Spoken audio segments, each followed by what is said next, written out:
Imagine a spaceship. Not an alien spaceship, not some impossible machine from a science fiction movie, just a spaceship built by humans.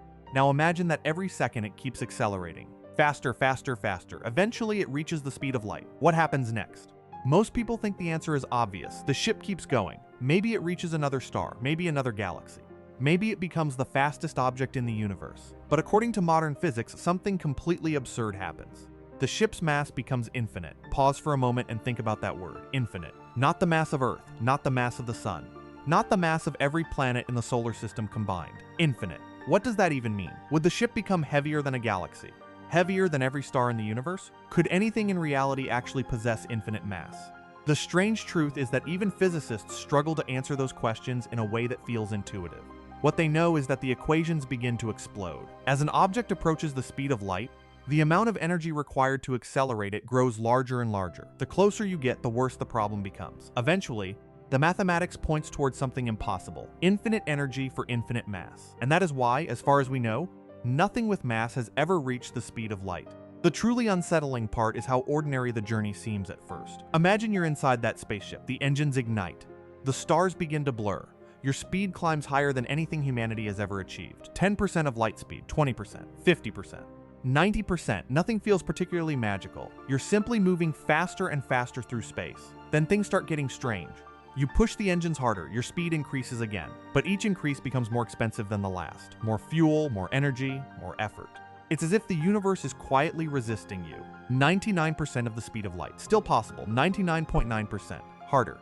99.99%. Harder again. Every tiny fraction of extra speed demands an absurd amount of additional energy. The closer you move toward light speed, the steeper the wall becomes. Imagine pushing a car that somehow becomes heavier every second. At first, it rolls easily, then it becomes difficult. Eventually, it becomes impossible to move at all. That is essentially what reality does. Not because our technology is primitive, not because our engines are too weak, but because the universe itself appears to have a built-in speed limit. And according to everything we've measured so far, nothing with mass is allowed to cross it.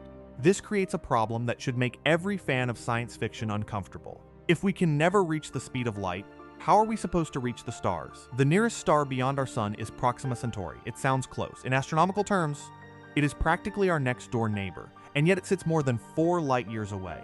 The phrase sounds harmless until you stop and think about what it means. A light year is the distance that light travels in an entire year.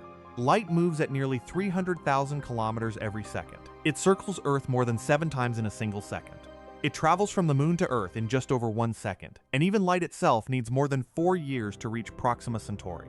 Now imagine a destination farther away, the center of our galaxy, 26,000 light years, the Andromeda Galaxy, more than 2 million light years. Suddenly, interstellar travel stops feeling like an engineering problem and starts feeling like a prison sentence.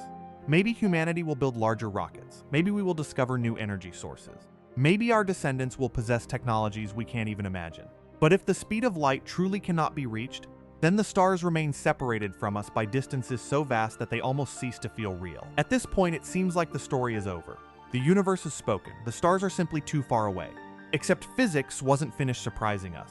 Just when scientists thought they understood the rules, they discovered something so strange that even Albert Einstein refused to accept it. Imagine 2 tiny particles created together. At first, they sit side by side. Then you separate them, a few kilometers apart, a few hundred kilometers apart. Eventually, you place one on Earth and send the other far away. Common sense says that whatever relationship once existed between them should be gone. They are now separate objects living separate lives in separate locations. That is how distance works. At least, that's how everyone thought distance worked. But the experiments told a different story. Again and again, physicists observed behavior that seemed impossible. The particles continued to act as though they were part of the same system, even after being separated by enormous distances. Einstein hated this idea so much that he gave it a nickname.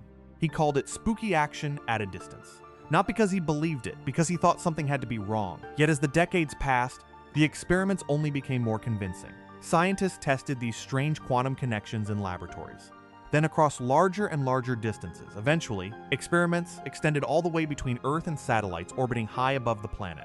And somehow the weirdness remained. For many people, this is the moment where the conversation stops making sense. Not because the experiments are unclear, not because the evidence is weak, but because the implications feel impossible. Think about what we have discovered so far. The universe appears to have a speed limit. Nothing with mass can reach the speed of light. Interstellar distances are so vast that even the fastest thing in existence needs years, centuries, or millions of years to cross them.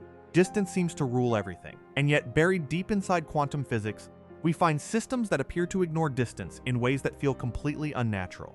This is why quantum entanglement became one of the most controversial discoveries in modern science. Not because scientists enjoy strange ideas. Quite the opposite. Scientists usually prefer simple explanations. But nature didn't seem interested in what felt comfortable. Again and again, experiments forced physicists to confront the same uncomfortable fact. Reality was behaving differently than intuition expected. And once you accept that possibility, a much bigger question begins to emerge. Maybe the mystery isn't the particles. Maybe the mystery is distance itself. Go back to the original problem. Why can't we travel to another star? The answer seems obvious. They're too far away. Everything comes back to distance. The nearest stars are too far away. The nearest galaxies are too far away. The universe itself is unimaginably large. Distance is the prison wall separating us from the cosmos. But now imagine looking at that wall differently. If two quantum particles can remain connected in ways that seem to defy our common understanding of separation, then perhaps distance isn't as fundamental as we assume. Notice what we're not saying. We're not saying scientists have discovered faster than light travel. They haven't. We're not saying we can communicate instantly across galaxies. We can't. And we're definitely not saying that spaceships will magically teleport across the universe tomorrow. What we're saying is something much more unsettling. The deeper physics investigates reality, the less obvious space itself becomes. Something about our everyday intuition appears incomplete. For most of human history, space seemed simple, there and there. Objects existed in locations. Distances separated them. Travel meant crossing those distances. End of story, but modern physics keeps pulling at that thread. First, relativity revealed that time is not absolute. Then it revealed that space can bend and stretch. Then quantum mechanics arrived and introduced connections that seemed impossible. Each discovery chipped away at assumptions that once felt unshakable. And every time scientists thought they had reached the bottom, reality became stranger. That's why some of the smartest physicists alive still argue about what quantum mechanics is actually telling us. Not because the experiments are uncertain. The experiments work. The mystery is understanding what they mean. Maybe one day humanity will build ships capable of reaching nearby stars. Maybe future generations will discover technologies we can't currently imagine. Or maybe the real breakthrough won't come from building a faster engine at all. Maybe it will come from understanding space itself. Because if there's one lesson hidden inside all of this, it's that the universe is under no obligation to make sense to human intuition. We evolved to throw rocks, hunt animals, and survive on a small planet orbiting an average star. We did not evolve to understand black holes, or quantum particles, or the true nature of space and time, and yet somehow we keep pushing forward, we keep asking questions. We keep discovering that reality is stranger than it appeared the day before. Thousands of years ago, our ancestors looked at the stars and wondered how far away they were. Today, we can answer that question with astonishing precision. We know the distances, we know the numbers, we know how large the universe is.